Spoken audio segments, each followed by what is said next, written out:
The good news is we're all in this together. And when we see we're together, we can work things out.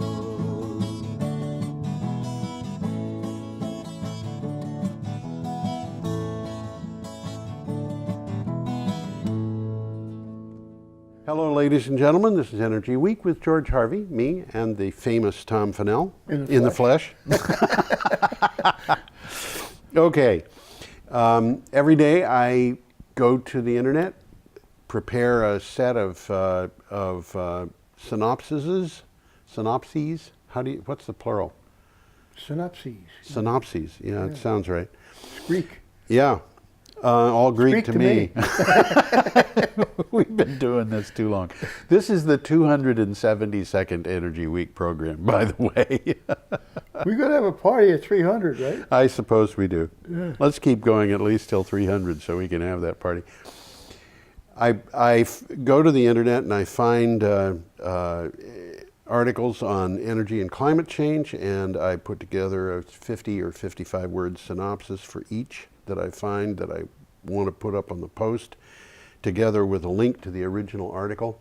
And then they all get posted together, along with about half of them getting photographs, on my blog. Now, if you hear something that we talk about that you want to get into, you want to read the article, you can go to the blog, which is geoharvey.com, geoharvey.com, and we will try to keep you apprised of the dates for these articles, and you can click on the date on the calendar. Or you can search by the title. There's a lot of ways of getting it. Yeah, or you can just scroll down. Some of these are very well worth getting. Yeah, they are. Today, I'm going to virtually recommend that everybody look. Yeah, It's very comprehensive. There's a lot to learn, and it's right up to date. Yep.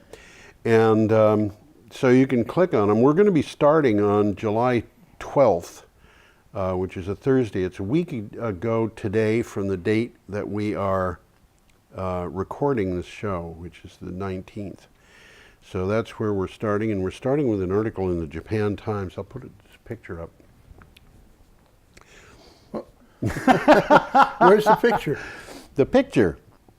Oh, the computer has decided that it's taking over all life on Earth, I think, or something. There we go. There we go. There's the picture. That's an interesting picture. Now that's Los Angeles, isn't it? Yes, it is, and it With must the have been mountains in taken. the background. Must have been taken from a great distance using a telephoto lens in order to get that kind of combination of the. Very likely, yeah, because it looks like the mountains are pretty close, and they're not. And they're not, but they are very big. Anyway, this is from the Japan Times. It's interesting. I did a download of the skylines of the 10 cities in the U.S. with significant skylines. Yeah. And it's interesting. Yeah. There's some fun things. You know, I always thought New York had the biggest skyline. It does in the U.S., but Hong Kong has a bigger skyline than New York. Really? Yep. Yeah. Now let's move along here. We've got to have a title on this article. Don't we now? Yes. This is a very simple thing for me to do. I got it here in front of me. Yeah, there you go. California meets goal for reducing greenhouse gases early. Years early. This is interesting, but you know, there's another one that came out today that is even better. California meets goal for, California greenhouse gas emissions fell below 1990 levels, meeting an early target years ahead of schedule, putting the state well ahead of its, well on its way toward reaching long-term goals to fight climate change, officials said. The California Air Resources Board announced pollution levels were down 13% from their 2004 peak, while the economy grew 26%.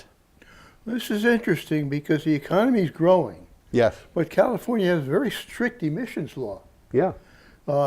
They require that emissions return to 1990 levels by 2020. Yep. That's coming right up. Of course, they're on the way.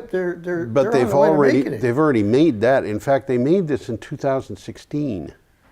It's the toughest emissions targets in the nation. Yeah. And they're meeting them. And they have gone way beyond meeting them. They met them 4 years earlier.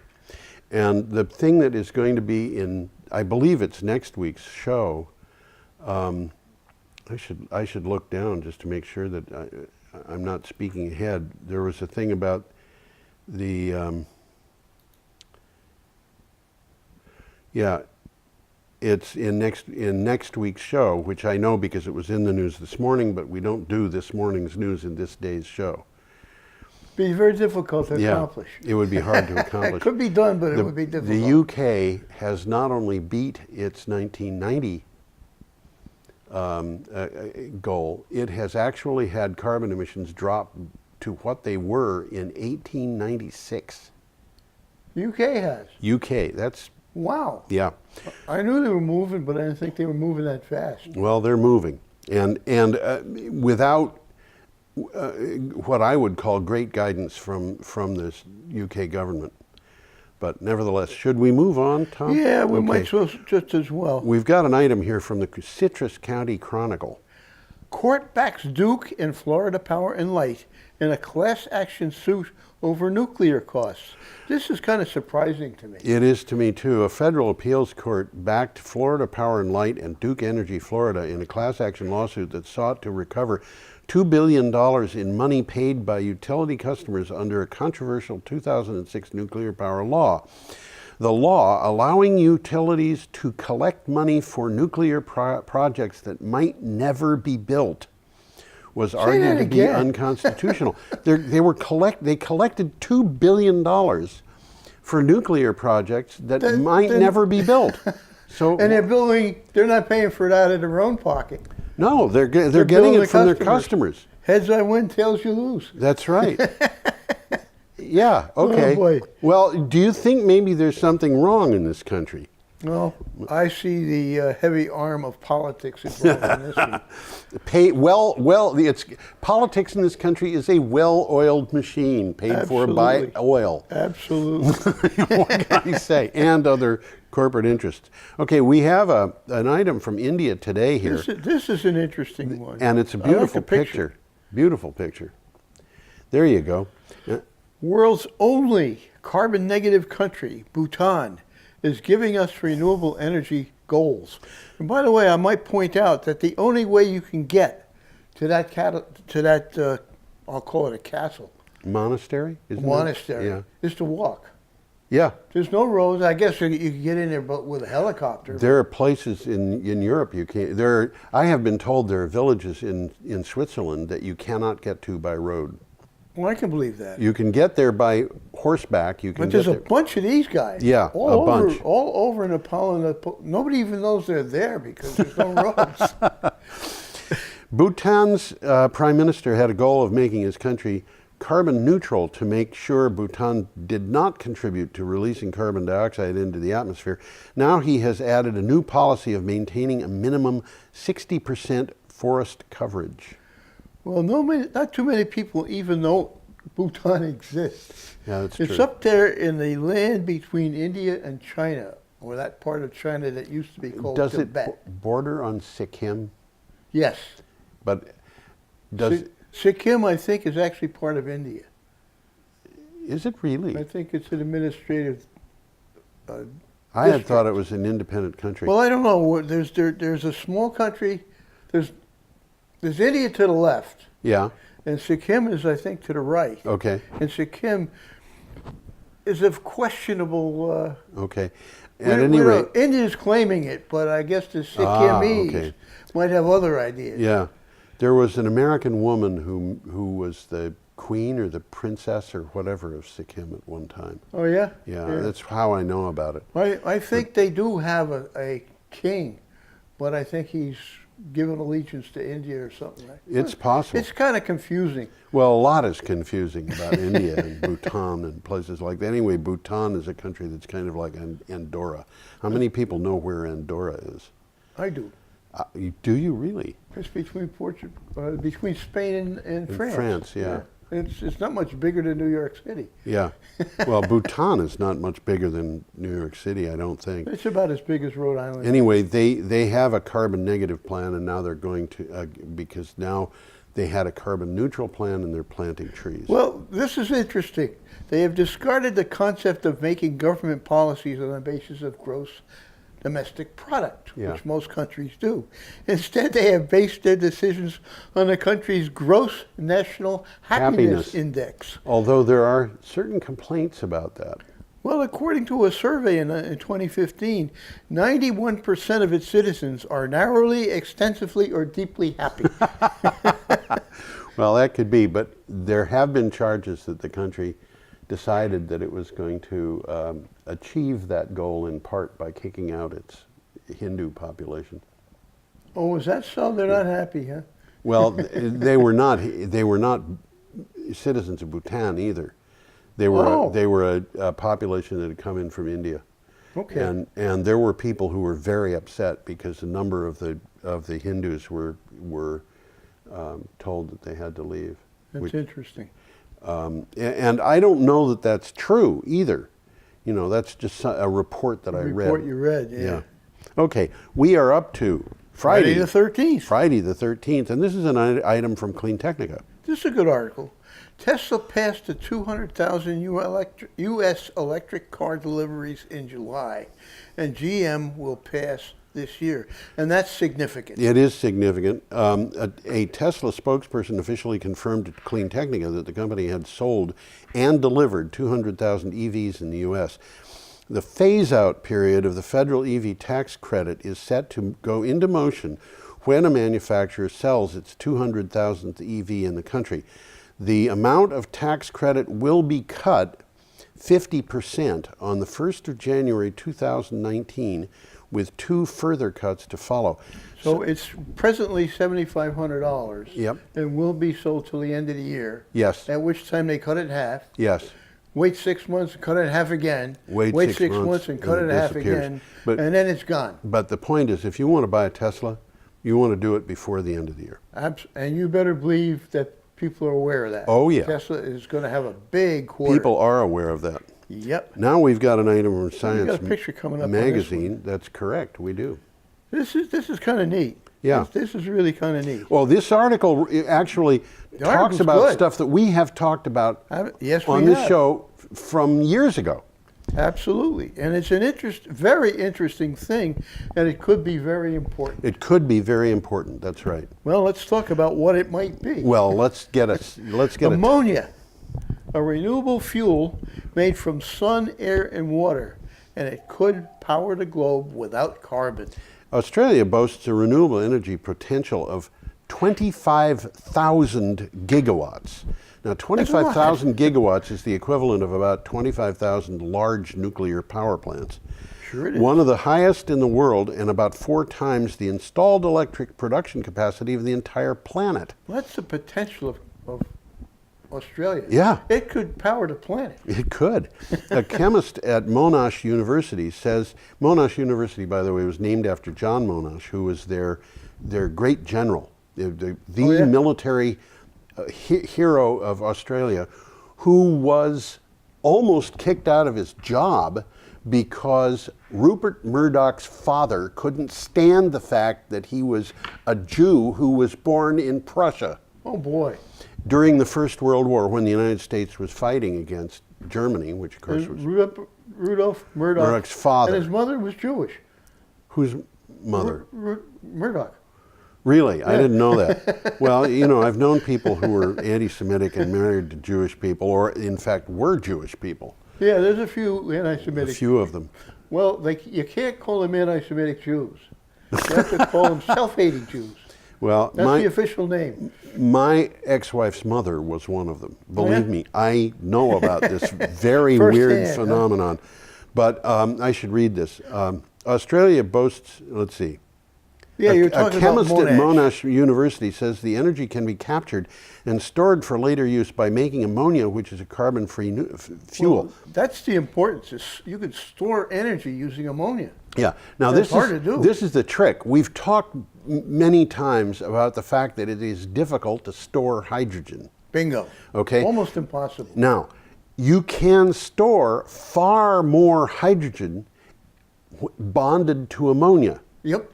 Then you can't in a given space, and you don't need to have a whole lot of pressure to do this. Ammonia, if it's about 10 degrees. 10 you degrees. get it down to about 10 degrees and you're flying. Yeah, well, And or you apply a hydrogen, certain you gotta amount of get pressure down to it. a couple of hundred degrees. Yeah, or you apply a certain amount of pressure to the ammonia and it'll stay liquid. Yep. You can keep it in a tank. The tank is a pressure tank, but it's not an incredibly difficult pressure tank. But once you've done that, you can feed that ammonia into a Turbine.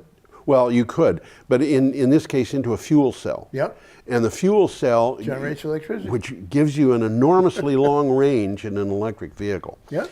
Now, there are a couple of catches in all of this. One of which is ammonia is kind of nasty stuff to deal with. Well, for one thing, it's not what you call ammonia that you got hanging around your house. That's right. This is ammonia gas, and that kind of- ammonia that people buy at Brown and Roberts or wherever is It's ammonia gas dissolved in water. and which is ammonium hydroxide, and it's very weak by comparison. Oh, yeah. The ammonia gas has been used as fuel before in Belgium, where they used it to power buses during the Second World War. They just We ran it mentioned through that a on the regular. show, yeah. We did. We did. We should continue on our Well, way. first of all, I want to mention this is a very long and informative article, It is. and It's I a- recommend yeah, it. absolutely. It starts off with a good 3-minute video. Yeah. And if you just watch that, Right. you've learned something. Yep. And here is the takeaway from this article. It is the key enabler for exporting renewables. Yes. You can Your put this stuff on a renewables can- ship and send it to China. Bingo. Yeah. And you make it, if you make it with, well, it doesn't matter what kind of electricity you use, but if you use renewables, it's a renewable fuel. Yeah, and Bingo. this solves a problem, which is how do you power a grid with renewables? Because of this old thing which drives me crazy about the wind doesn't always blow, the sun doesn't always shine. I got news for you. You've got bigger problems because of the inflexibility of baseload power than you do because of the. Funny they don't mention that. They don't mention that. But if you have a lot of renewable energy, the problem that you've got is that you've got to shut it down from time to time because it produces more electricity than you need. So you got to have something in reserve. Yeah. So what do? You have peaking plant. a big amount of renewables so that when the sun isn't shining so brightly or the wind isn't blowing so hard, you've got a full amount of electricity, but then instead of shutting all the big reserve plants down because you've got bright sunshine and the wind, you use them to make ammonia. And you make it out of water and atmospheric nitrogen, and nitrogen Well, is 80% of our... The big problem here is storing energy. Yeah, And there's great strides being made in battery technology. yes.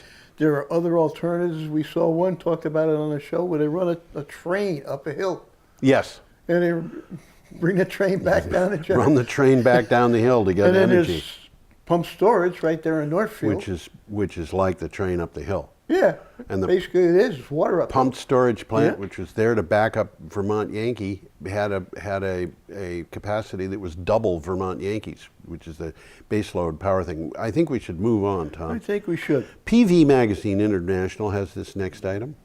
Spain covers 45.8% of the first half 2018 electricity demand with renewables. A combination of good meteorological conditions in the first half of 2018 has led Spain to cover 45.8% of the electricity demand on its grid with renewable energy resources. Wind energy systems were the peninsula's primary source of electricity, covering 22.6% of electricity demand, followed by hydropower with a 16.9% share. When you add nuclear into this equation, Yeah. and the reason for thinking about that is it doesn't emit CO2. Not at the plant. No. Yeah. You're getting almost 70%. Almost 70% of the generation in Spain. Yeah. For the first half of the year. Yep. Spain So has they're doing things to clean up their atmosphere. They are. Although Spain has some nuclear power plants that are in questionable condition, I think. Okay, our next item is from Clean Technica. This is still July important 13th. too. This is Yes. Researchers in Norway claim a lithium-ion battery breakthrough. That's ion, not iron. Ion. Eon. Ion. Ion. Researchers at Norway's Department of Energy and Technology in Keller say they have perfected a way to substitute silicon for graphite, commonly used as the anodes of lithium-ion batteries. The discovery will lead to batteries that can power an electric car for 600 miles or more. That's significant. That's significant, the researchers claim. Pure silicon has 10 times the capacity of graphite. That's encouraging. It is. There's a quote from this. You can almost feel the pace of development in battery technology Oh, yeah. accelerating day by day. Yeah, absolutely. And we've talked about that here. Absolutely. There's little guys all over the world with their glasses on, developing new kinds of batteries, and some of them are going to hit it. They're going to hit it right. Okay, we're up to Saturday, July 14th, and we've got a picture here, which is kind of depressing. Somehow this does not seem to me like England. No, it doesn't. As a matter of fact, as I looked at that with my kind of shabby eyesight, I saw that there was an animal in the lower right corner. I guess it's a horse. That I believe is a sheep. But, a sheep, it's a sheep. My initial reaction was, is that a kangaroo? Because this looks like Australia more than it looks like England. It does not look like England. Okay, what's a title on this? Heat wave sees record high temperatures around the world this week. High temperature records have been set around much of the world this week as an unusually prolonged heat wave intensifies concerns about climate change. The World Meteorological Organization said the rising temperatures were at odds with a global cyclical climate phenomenon known as La Nina, which is usually associated with cooling. And you know, one of the things that really bothered me about this is that a heat wave is a local phenomenon. Not anymore. Yeah, and this heat wave was a phenomenon that hit us in New England, it hit people in the Midwest, it hit people in Alaska, it hit people in Japan, it hit people in the UK, it was all over the north. It's a Pacific phenomenon, isn't it? Yes, it is, but it has global effects. Uh-huh.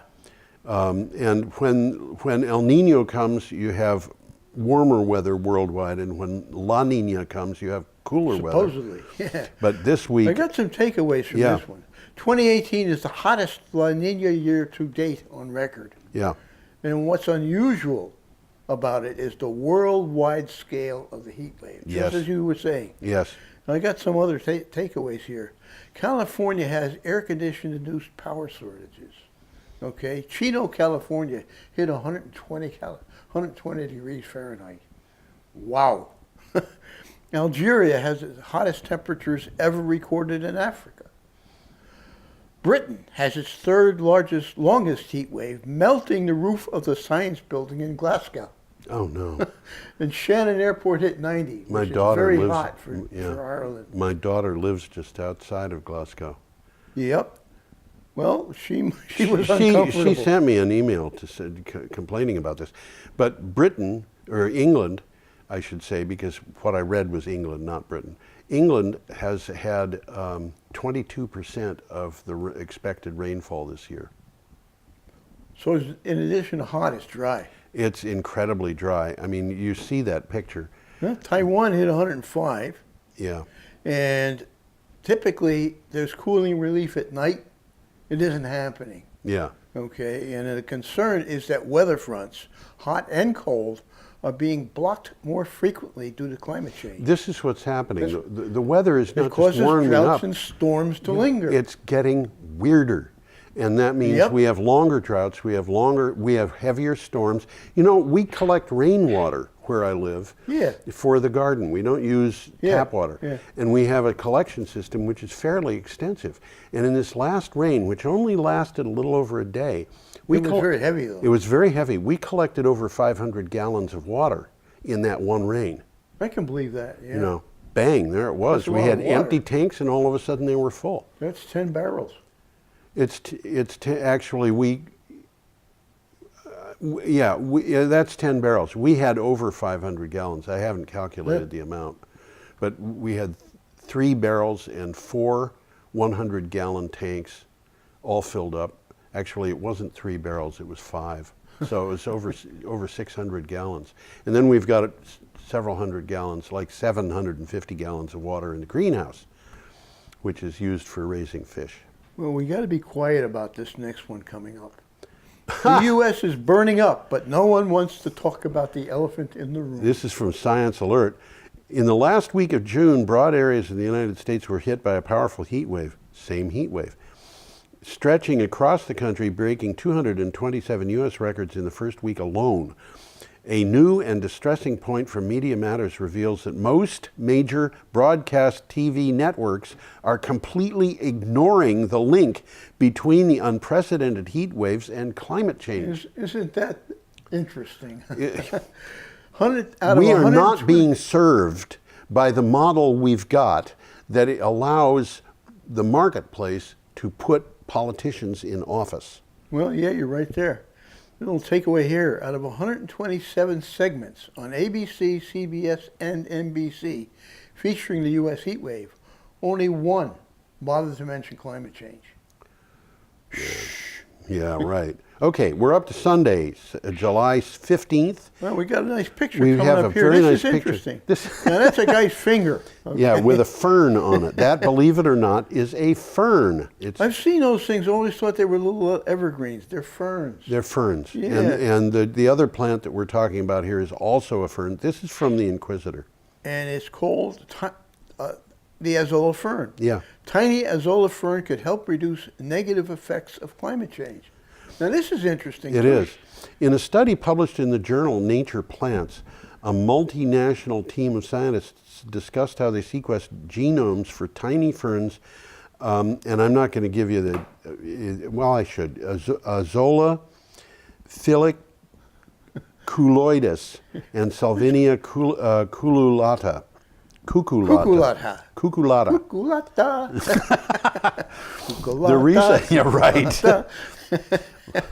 The research has implications in fields ranging from agriculture to climate change. It turns out that the ferns may be important tools to fight global warming. I got news for you. These ferns, Azolla and Salvinia, can be used for food. Okay. And they are You mean human food? human food, Yeah. but they are used for food for fish. Okay. Okay, so that, for example, tilapia will eat this stuff. Yeah. And tilapia, you know, when you feed tilapia food, dried food, Yeah. you put that dried food in the tank, and if you put a pound in, you're going to be getting about 11 ounces of tilapia fish as a Out of result. that pound. Because these fish, people don't think about this, they don't support themselves. They just float in the water. They don't have to have big leg muscles and big arm muscles. Yeah. So the food that they eat is much more efficiently turned into muscle. Okay. All right. Okay. I never thought of that. It's important. And that is one of the things about the azolla. But the azolla ferns will draw down carbon. These things, and also a big one, big, is duckweed, which is called duckweed because ducks eat it. Well, I got Amazing. news for you. Everybody else who gets involved in duckweed also eats it, with a possible exception of human beings. Although human beings do eat duckweed, and it's good for you if it's raised in good water. But all of this stuff, the amount of carbon dioxide this stuff will draw down out of the atmosphere is huge because it'll reproduce so fast. Okay. It's like the vegetative equivalent of bunny rabbits. I'm trying to figure Okay. out which one it is. Okay. Which one? Okay, Confusing should we my go mice on? Here. Well, there's a takeaway here Oh, that's okay. important, significant, because Yeah. this is where this could really help. About 50 million years ago, there was a significant azolla bloom Yes. that took place in the Arctic that had helped significantly reduce atmospheric carbon dioxide and kept the temperatures down. Yeah. Okay, azolla sequestered so much carbon that it switched the globe out of hothouse conditions into the relatively cooler conditions we experience now. So it's Right. done its job in the past, and if And we it can need do it again. again, Yeah. it could do it again. This kind of thing kind of counteracts some of the really depressing news that we get from them sometimes, and one of those is coming up. But anyway, Well, the next one is sort of it isn't It's- really it- depressing, but there's it's interesting. Yeah, Exxon leaving ALEC. You're Yeah, going to tell this- us what ALEC is. Yeah, Nation of Change. ExxonMobil announced that it will leave American Legislative Exchange Council, a corporate lobby bankrolled group by the Koch brothers. Who? Koch brothers? Never heard of them. Yeah, and known for its attempts to block climate action. Campaigners cautiously welcome the decision, though they said that Exxon has more to do to prove that it's committed to addressing climate change. Well, the subheading of this one in the web page was, this is an important but insufficient step in addressing the company's history of climate science denial. Well, We've talked about that here. We have indeed. It has an extensive history of that. Should we go on? I think we can. I Okay, think we can. our next item is from Clean Technica. Former EPA chief, Big Oil is, quote, peddling misinformation about electric cars. Christine Todd Whitman was the head of the EPA under President George W. Bush back in 2001 to 2003, working intimately with and regulating energy companies, industries. She witnessed efforts from the oil industry to undermine clean energy solutions. Recently, she appeared on CNBC to discuss the misguided, quote, misinformation, quote, end Well, quote, she's not efforts. mincing her words here. She's on the right side. Yeah, yeah. And she's got, how would you say it, the authority to speak. Well, she does. Yeah. That's right. Although Donald Trump isn't going to believe her. Well, but then Christine Todd Whitman is moderately conservative, and Donald Trump is a radical. Yeah. Okay. I'm not sure he's even a radical. He's just erratic. Okay. This is an interesting article. The Babcock Ranch in Florida is to sustainable living what Tesla is to sustainable transportation. Yeah, go ahead. There's a lot of pictures in this. If Oh, you yes. like pictures, this is a nice This is a good article for pictures.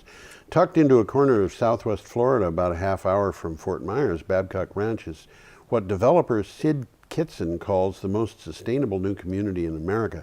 It was designed from the start as a green development, and we have a picture of it there. Yeah, we do. Let's put that up. There were a bunch of pictures, and none of them was what I would call great for a TV show. But this is a picture that looks like one of those self-driving buses on the left. It is. Yeah, they got a couple of them that are free for anybody to use. Yeah. You know, And they've I'm got reading about this article. I say, when can I move down there? they have a really big solar array, and one of the things that's interesting about this It is big. Sid Kitson is was he a NFL. he was NFL player. He was an Football NFL league. player, and he bought something on the order of 91,000 acres, and then he donated something like 75,000 of those acres to the state of Florida. To the state for wildlife preserve. And then he it's got carved all off- sorts of walking trails in it. Yeah, and then he carved off another thing which he donated to the local 440 acres. donated to the local utility. Yeah, Florida Power and Light. With the condition that they had to have a solar array on it. 350,000 solar panels. So he's got this huge solar array. He knows what he's doing, this He guy. does. Yeah, he does. It's a very interesting article. I do He think wants to be the most sustainable new town in the United States. So I think he's getting close. accomplished Yeah, that. but one mistake that I think that he made is that he didn't put in any batteries. He says if the solar isn't producing power, we're going to get it from the grid. And I honestly think he should be he should really be moving on batteries. I think you're right. Because I think you you're know right. the grid's going to be down if you've got a bad hurricane in the area, and those solar panels will produce electricity, but he won't be able to use it if he doesn't have a backup batteries system. Sid, are you listening? Yeah, right. You're going to have you need more than solar panels to be able to have electricity during During the night. during an outage. Yep. A grid outage, unless you're working on DC. Maybe you can, if you're going to work on DC power, you might not need batteries. But how many people are doing DC power? Not too many. Maybe it would be a smart thing to look into doing DC power. Well, it's probably the wave of the future because the renewables are coming out as DC. Yeah, they are. Everything is being generated in DC. Well, Certainly, you know, that's the natural way that you get it from a solar panel. Old ways of doing things die hard. Yeah. Well, but solar panels, you can get microinverters on them. Oh, yeah. And what comes off is Is AC. AC. Controlled but- AC. Controlled AC. But the problem is those microinverters cost a lot of money. Right now they do. Yeah. That'll change, definitely. Interesting takeaway from this. At the gym, the treadmill is generating electricity that they feed back into the grid. The treadmills in the gym generate electricity. Okay. All right. Our next item is from Renew Economy, which is Now, a this pretty is a- good this is a good hint one that here. this is about Tesla Australia. builds case for 250 megawatts virtual power plant after first trial success. The prospects for Tesla's proposed 250 megawatt virtual power plant in South Australia look significantly brighter after the success of its first trial and an enthusiastic response from the Australian government. So far, 100 housing South Australian homes have received their 5 kilowatt rooftop solar PVs and the 13.5 kilowatt hour Tesla Powerwall batteries. Well, Housing SA is a land trust, Yes. okay, and they provide apartments or they provide houses you can buy. Right. They provide upgrades for your house. Yeah. They're taking care of the people, Yeah. and it's not necessarily for the poor people. It's for the middle class, really. Yeah. And they're doing a good job. They're going to have 90,000 subsidized and supported battery storage installations. by the Which is time going to this article stabilize is the through. grid enormously. Oh, absolutely. And it's going to be very cheap compared to a similarly sized nuclear power plant. Well, 90,000 battery systems is a lot. It is. I mean, that's Yeah. 90,000 individual homes, and they each have a power wall. That's right. And each of those power walls is 13.5 kilowatt hours. Yeah. You can just do a multiplication there and figure out what that comes to. But that is an important. Well, it's a virtual power plant, really. Yeah. Okay. Our next item is from Oh, interesting. I love this one. This is great. We've got a nice picture coming Yeah, up here. it's not the best picture, but it's a picture that I chose because I thought it would be the best on television. This is from This is interesting. great. It's from Interesting Engineering. The world's first autonomous hydrogen boat takes a trip around the world. And you can see there's some people on the front of that boat. Yeah. It's a big boat. It's a big boat. We've actually had this on the Energy talked Week about show it. Yep. before.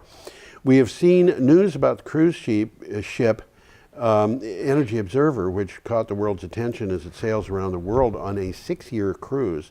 It's going on this long trip powered entirely by solar, hydrogen, wind, and water energy without fossil fuels. One article has already appeared in Clean Technica on June 23rd, but here we have more. I'm going to put the picture back Yeah, up put for the a second. picture up. This is a sizable. You know, I actually looked into what a ship is, and you know what the definition of a ship is? No, I know. A I know ship. what a boat is. You can put a boat on board a ship, but That's right. That's the definition of a ship. You A can't ship put- is a water vehicle big enough that you would put a boat on it. okay. If So- you look at this picture, it's interesting because you see all the solar panels Yeah, and a couple of vertical axis turbines in the back, that's right. and they're using the electricity to make hydrogen. Yeah, And they're running the motors on hydrogen. on hydrogen. It's a very interesting set concept. of. Yeah. Now, there's a lot more about what's going on here. Well, you're going to read it. Yeah. Okay, we're up to Tuesday. Well, have you read it yet? Or?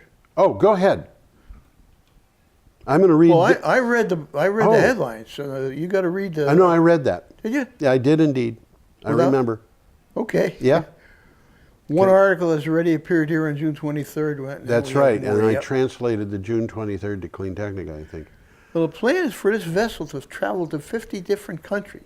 Yes. And basically, they're trying to prove whether or not the ship can sail effortlessly and without a hiccup. On Do you renewable know energy you could resources. combine one of these things with a harvesting system that would harvest plastic? Wow. And you could have You're getting ahead of the game. and you could have a ship like this be almost entirely, or even entirely,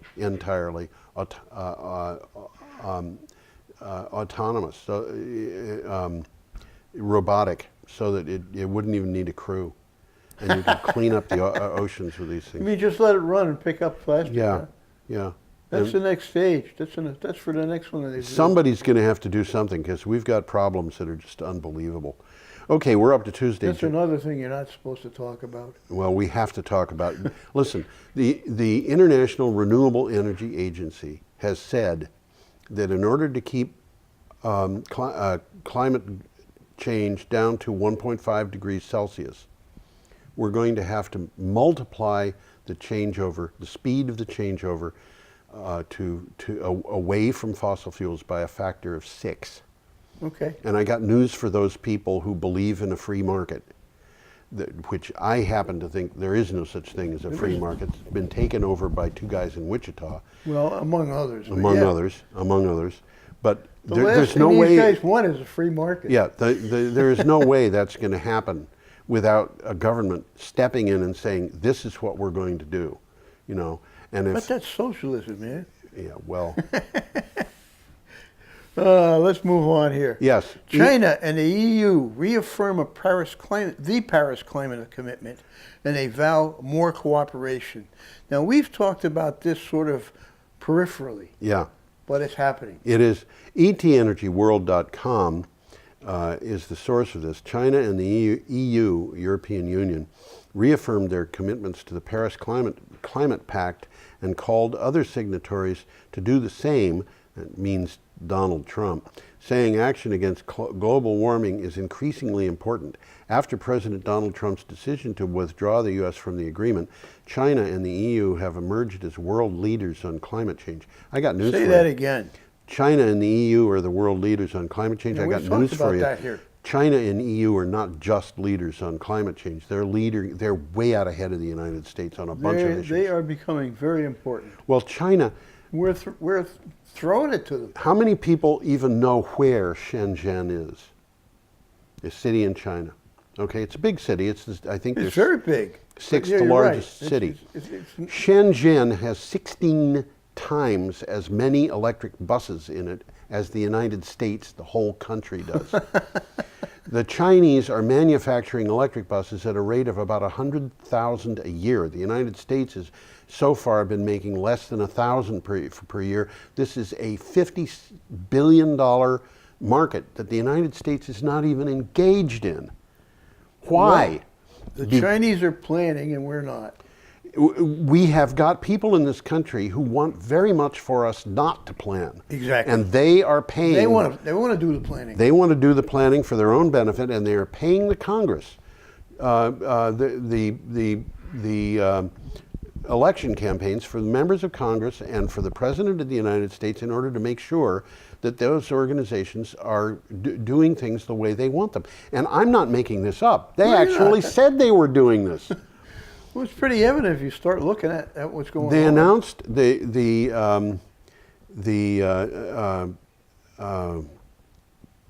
it wasn't the State Policy Network, and it wasn't the Heritage Foundation, but it was One of those guys. It was one of the. It might have been the State Policy Network. They announced in January of 2015 that they were going to put $889 million into getting Congress and the White House under their control. I can believe that. I'm sorry, they didn't say under their control. They said under the control of politicians who do things the way they want them to, or something to that Something effect. like that. Okay, should we move on? Well, I read once, and it was a long time ago, one of the best investments a business can make is in a senator. Yeah, well, that is something that's simply wrong. It's wrong. Money is speech. Okay. Whoa, we got a nice picture of a train coming up. We here. do, and this picture, by the way, was not taken this year. It's not during the drought that England has Well, experienced. it's a very old train. Yeah, Could be an old picture. It's just an old train. I don't know. it's not a new picture, but it's I don't know. When I was a kid in living in England, they were still running steam engines. That was I remember 1962. when I was very young, we had steam engines. I We- lived in Long Island. Yeah, we had steam engines near Chicago when I lived there when Yeah. I was in first, second, third, fourth grade. But in the UK in 1962, they had steam engines, and that was their big source of power, and they were coal run. I was in India when I was working in Saudi Arabia when I took a trip over there, and they had steam engines in it, and they were fascinating. Yeah, they're beautiful. They're Yeah. absolutely beautiful, but they Fascinating. are so destructive. And it was interesting because this was in India, and I was on a train that was India's crack train. Yeah. And you could see that they were taking a specific, very good care of cleaning the train. And Oh, they polishing it. have to. But they polished the paint right off the walls. I mean, literally. Yeah. Literally. Okay, this is from Energy Energy Live Live News. UK rail freight company on track to be powered by 100% renewable energy. A UK rail freight company said all its sites and offices will be powered by 100% renewable electricity. DB Cargo UK signed a 3-year agreement with SSE Business Energy to supply its sites with green power. This is estimated to reduce 5,000 tons of carbon emissions a year and is the equivalent to powering 4,000 homes. I want to point out, we've got a beautiful picture there of an electric train running on a track, but DB Cargo is not running trains on tracks with renewable power. They're running their warehouses, their offices, and so forth. I don't know. I shouldn't say they're not running trains on tracks. They didn't say they were running trains on tracks. I would assume from the amount It seems like that's what they do. Yeah, but the power to the tracks, in order to do that, they'd have to be the people negotiating to power the tracks. Or And the like we talked about last week, we were making a deal. Yeah, Last week. but I think that these tracks are just available to whoever is running Well, them. they're just like here. I mean, the tracks here running through Brattleboro aren't owned by Amtrak. Yeah, They're owned by Pan Am Railroad Company, right. whoever they are. Yeah. And those railroad companies are sometimes rather difficult to deal with. Okay, our next item is from the Toronto Star. And this is important. I'm trying to find it here. I got it. I Okay. got it. Bye, Joe. Ontario Energy Minister dodges questions about the cost of canceling green contracts. Ontario's energy minister is refusing to say how much it will cost taxpayers to cancel 758 renewable energy contracts in order to save $790 million. I think that's probably Canadian dollars. I would think. In which case we're talking about maybe 600,000 million US dollars. As opposition parties accuse him of leaving Ontarians in the dark. Quote, "It's still money out the door. People deserve to know that," said, end quote, said a Green Party leader. It's very disturbing. Now, what they did was they said these contracts are going to cost $790 million. We're like the Tea Party. We're going to save the voters $790 million by canceling them. Yeah, right. But the problem is they have to buy those contracts out. Uh-huh. They can't just cancel them. They all have clauses in them saying this is what you have to do if you cancel the contract. Yeah, okay. And they're going So it's going to cost them a lot of money. It's going to cost them a lot of money. Probably cost them more money than they're going to save. Yeah, and what they're doing is they're saving obsolete power plants by doing this. So at some point, those plants have to be replaced, and the cost of replacing those plants is going to be probably well over $790 million. I mean, replace one nuclear power plant. How much is it going to cost? Well, if you could do it for $790 million, you got the cheapest power plant in creation, because I would expect that it would cost at least 10 times that amount. This is all politics. It's all politics, and it's very sad. Okay. Well, we're moving right along. We're moving along pretty quick because this is Wednesday. Yes, Wednesday, July 18th, and we have an item from Clean Technica. And the item from Clean Technica is about stuff that involves melting ice. And that's a nice picture of melting ice. It you is. can see the wall of that ice just fell into the water. You can also see bands of some kind of something that Like settled out of strata. the air. Yeah. It might have been pollution. What's the might have title? been. Climate Change Scenarios, quote, or a colon. An updated summary of climate change, sea level rise, and carbon bubble predictions. By the way, this is a very comprehensive and informative article. I recommend that people Everybody read if it. they can. Yeah. And the one thing about it is, in my synopsis, only just touched on the beginning of the article. It does go into sea level rise. It does I'll go into mention carbon some of bubble. them because Yeah. I got the scenarios down. If we do not change, we're headed down a dark path. The global carbon budget 2017 says to avoid 2 degrees of global warming, quote, global CO2 emissions need to decline rapidly and cross zero emissions after 2050. Say that again because that's significant. They have to decline rapidly, Yep. and they have to cross zero emissions. In That other means words, get lower we than have to be zero. we have to be taking more carbon out of the atmosphere than we are putting into it. And honestly, I think we can do that well ahead of Oh, I 2050. think we can, but will we? Oh, I think. That's a good question. Well, we could do a show about What we prediction, can versus what we can. will. Yeah, go ahead, Tom. Well, they listed about 6 scenarios here, Yep. 5, and what researchers say we should expect if we don't make drastic change. And I'll hit them all because we got the time. Yep. First one is the carbon budget. It's an estimate of how much carbon can be released into the atmosphere before we reap the effects. Yes. Okay. the We're next- already reaping the effects. Anybody who's got Lyme disease, I got news for Yeah. you. You're a victim of climate change. Yeah, you're right. At least here in Vermont. Yes. Second one is global temperature. A worldwide temperature increase of only 2 degrees C would have devastating impacts. Yes. The next one is global oil usage and energy demand. Oil and gas are major contributors to greenhouse gas emissions. Next one is interesting. Ice shield loss and sea level rise. Coastal cities need to face dangerously high sea levels in less than a decade. Well, some of them are facing them right now. Right now. Miami, Yeah. for one. And it's not the only one.